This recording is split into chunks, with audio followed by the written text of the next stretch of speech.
নিজের রান্না নিজে প্রশংসা করতেছে, আসলেই ভালো হয়েছে।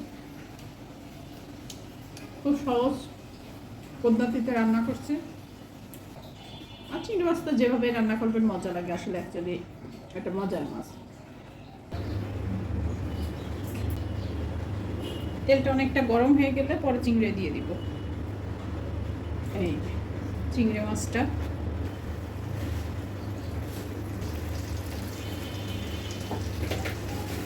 অনেকে আছে চিংড়ি মাছে কিন্তু মালাইকারিতে হলুদ দেয় না, কিন্তু একটু দিলে মনে হয় কালারটা ভালো আসে।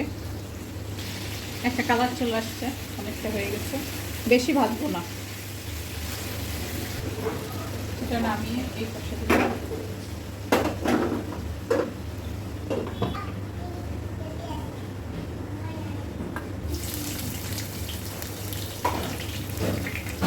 পেঁয়াজ দিয়ে দিব, বেশ কালার চলে আসছে, আর একটু ভাজি হবে। 1 চামচ রসুন বাটা, 1 চামচ আদা বাটা, আর পেঁয়াজ তো দিয়েছি, পেঁয়াজ আর দিব। 1 চামচ মরিচের গুঁড়া আর সামান্য একটু লবণ। খুব ইজিভাবে দেখিয়ে দিচ্ছি, কেননা মানুষ অনেক রকম করে, যে আমাদের খুলনার মানুষরা এভাবে তাড়াতাড়ি মেহমান আসলে যাতে একটু ইজিভাবে করে করতে পারে।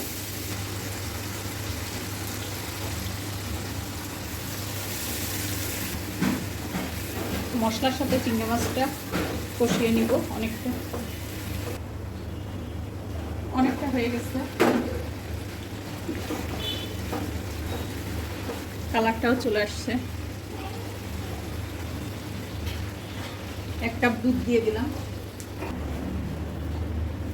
1.5 চামচ চিনি দিয়ে দিলাম। আবার একটু ঝালও চাই, শুকনো মরিচ দিয়েছি, কিন্তু আমি আবার একটু কাঁচা মরিচ দিয়ে দেব।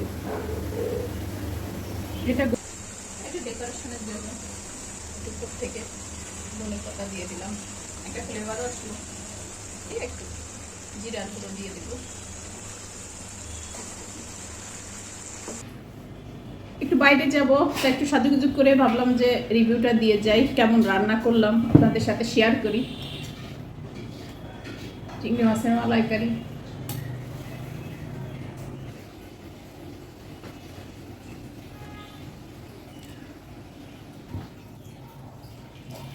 মিষ্টি,